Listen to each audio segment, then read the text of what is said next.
Margaret stood at her kitchen window, watching the autumn leaves drift past in swirls of amber and gold.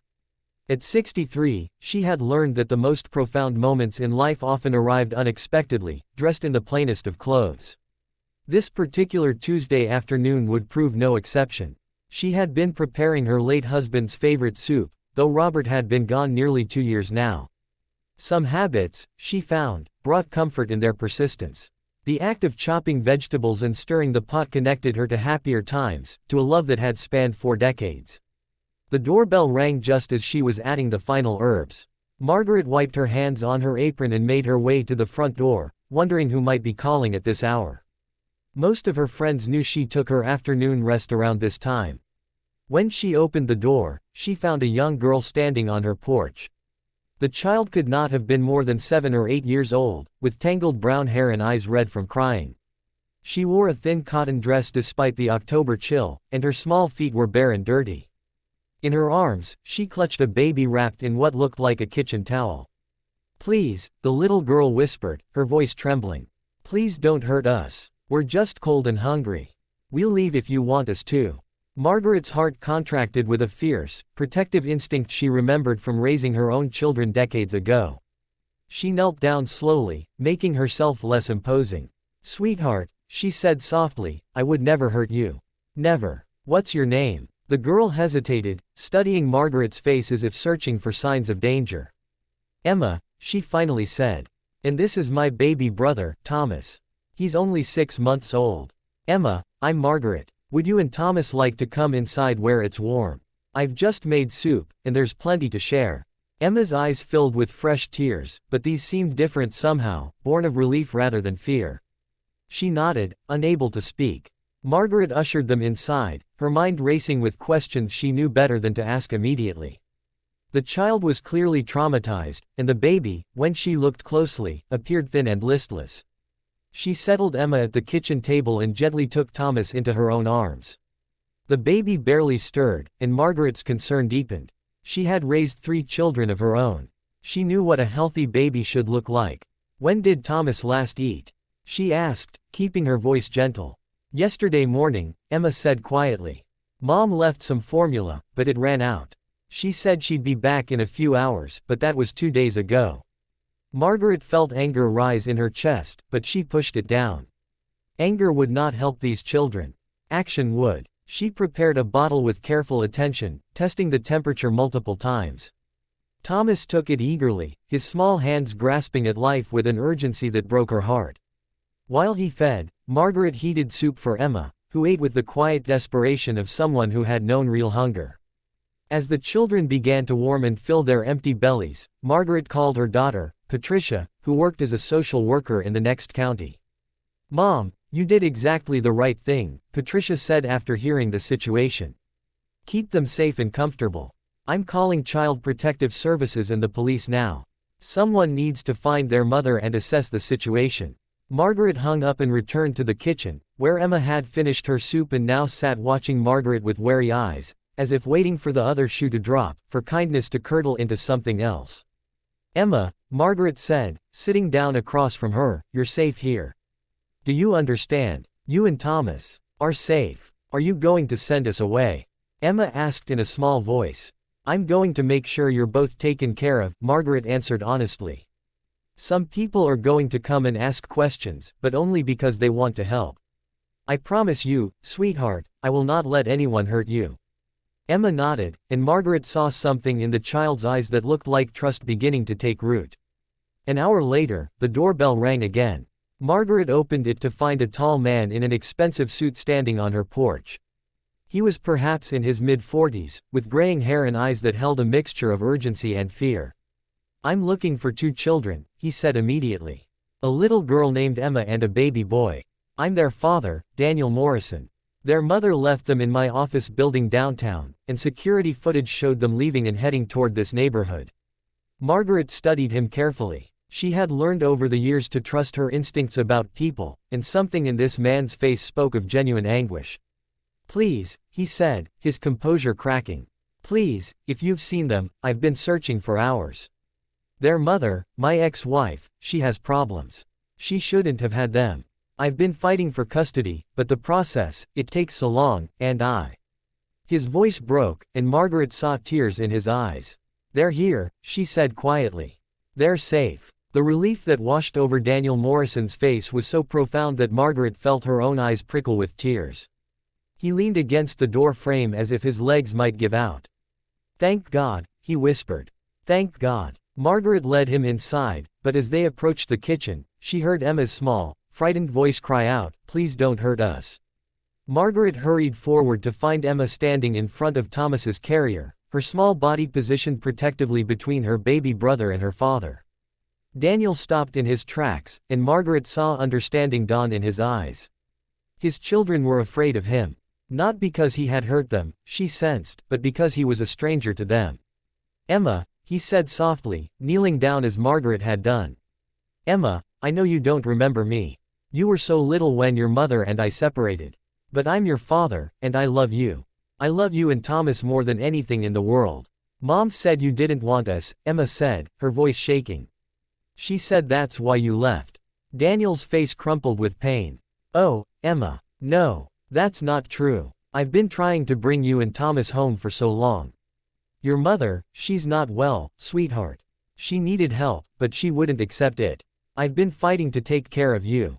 Margaret watched this scene unfold with a full heart. She saw the truth in Daniel Morrison's words, in the anguish on his face, in the way his hands trembled with the desire to embrace his children. Emma, Margaret said gently, sometimes grown-ups have problems that make it hard for them to be good parents. Your father has been looking for you. He loves you very much.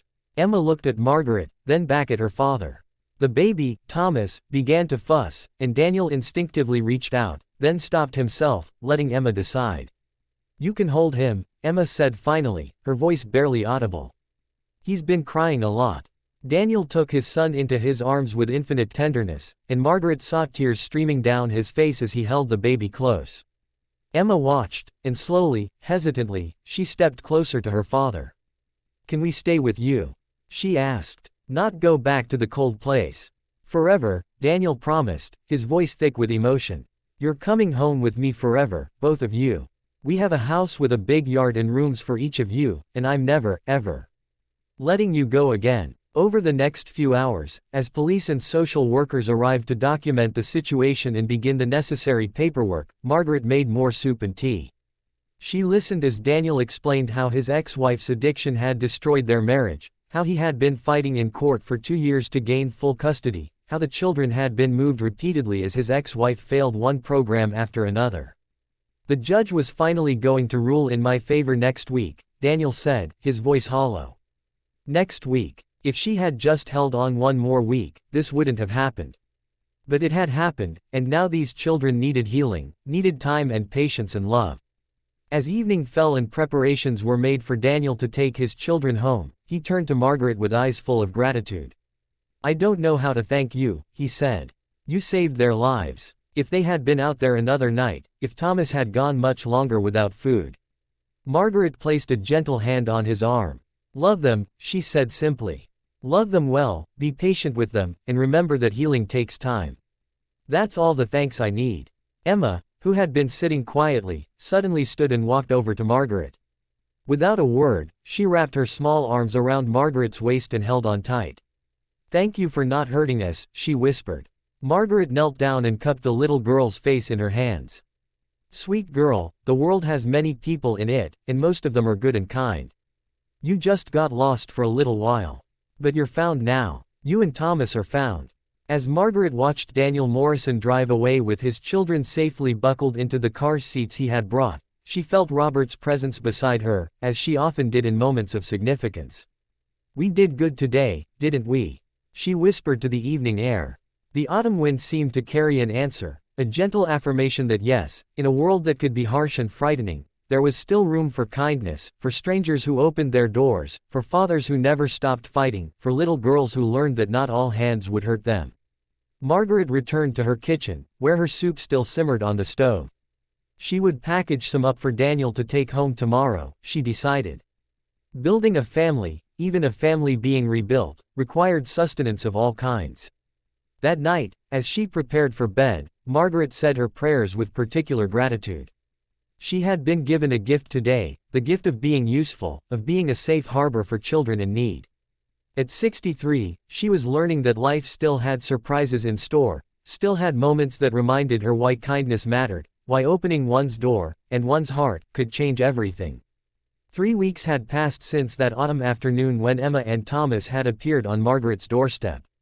In that time, Margaret had thought of them often, wondering how they were settling into their new life, hoping that the fear she had seen in Emma's eyes was beginning to fade. She was arranging flowers on her dining room table when the doorbell rang. Opening the door, she found Daniel Morrison standing there with Emma beside him. The child looked transformed. Her hair was clean and neatly braided, she wore a warm jacket and proper shoes, and most remarkably, there was a hint of color in her cheeks. "Margaret," Daniel said warmly, "I hope you don't mind us dropping by. Emma has been asking to see you almost every day." "Miss Margaret," Emma said, her voice bright with an enthusiasm that had been entirely absent during their first meeting. "I wanted to show you my new dress, and Daddy said we could bring you something." Margaret felt her heart swell. She stepped aside to welcome them in, noticing how Emma walked confidently now, no longer the hunched, frightened creature who had stood on this same threshold weeks before. "I'm so glad you came," Margaret said, leading them to the living room. "I've thought about you both so often. How is Thomas?" "He's wonderful," Daniel said, settling onto the sofa as Emma immediately climbed up beside Margaret in the armchair, as comfortable as if she had known her for years. "He's gained almost 3 pounds. The pediatrician says he's thriving. He's with my mother right now. She's been staying with us to help with the transition." Emma reached into a bag she had been carrying and pulled out a drawing. "I made this for you," she said, handing it to Margaret with both hands, as if presenting something precious. Margaret unfolded the paper to find a crayon drawing of a house with a bright yellow sun overhead. In front of the house stood 4 stick figures of varying sizes. One had gray hair and wore what appeared to be an apron. "This is you," Emma said, pointing to the gray-haired figure. "And this is me and Thomas and Daddy. We're all together because you helped us be together." Margaret's eyes filled with tears. She had lived 63 years, had raised 3 children, had loved and lost her husband, and yet this simple drawing moved her as profoundly as anything in her memory. "Emma, this is beautiful," she said softly. "This is the most wonderful gift I've ever received." Daniel cleared his throat, and Margaret could see he was struggling with his own emotions. "We wanted to thank you properly," he said. "I know you said loving them was thanks enough, but I need you to understand what you did. You didn't just give them food and warmth that day. You gave them dignity. You treated them like they mattered." "They do matter," Margaret said simply. "I know that," Daniel continued. "But they had been treated like burdens for so long, moved from place to place, neglected and frightened. Emma told me you knelt down to talk to her. Do you know how significant that was? You made yourself smaller so she wouldn't be afraid. That small act of respect and kindness, it changed something in her." Margaret looked at Emma, who was studying the family photographs on the side table with interest. "These are your children?" Emma asked, pointing to a picture of Margaret's grown sons and daughter. "Yes, that's my family," Margaret said. "They're all grown now with children of their own. That picture is about 30 years old. Did you love them a lot?" Emma asked with the directness of childhood. "I still do, very much," Margaret answered. "Love doesn't stop, sweetheart, even when children grow up. Your father will love you when you're grown too, just as much as he loves you now." Emma considered this, then turned to Daniel. "Will you still love me even when I'm old like Miss Margaret?" Daniel laughed, a sound of pure joy. "Even when you're older than Miss Margaret? Even when I'm gone and you have gray hair of your own? Nothing could ever stop me from loving you." Emma nodded, satisfied with this answer, and returned her attention to the photographs. "She's been asking questions like that constantly," Daniel said quietly to Margaret. "Testing whether the love is real, whether it will last. The therapist says it's normal, that she needs reassurance while she learns to trust again." "You found a good therapist?" Margaret asked. "The best," Daniel confirmed. "She specializes in childhood trauma. We're all going, actually. Family therapy. The therapist says we need to build our family identity together, to create new memories that override the painful ones." Margaret nodded approvingly. "That's wise. Healing isn't just about fixing what's broken. It's about building something new and strong."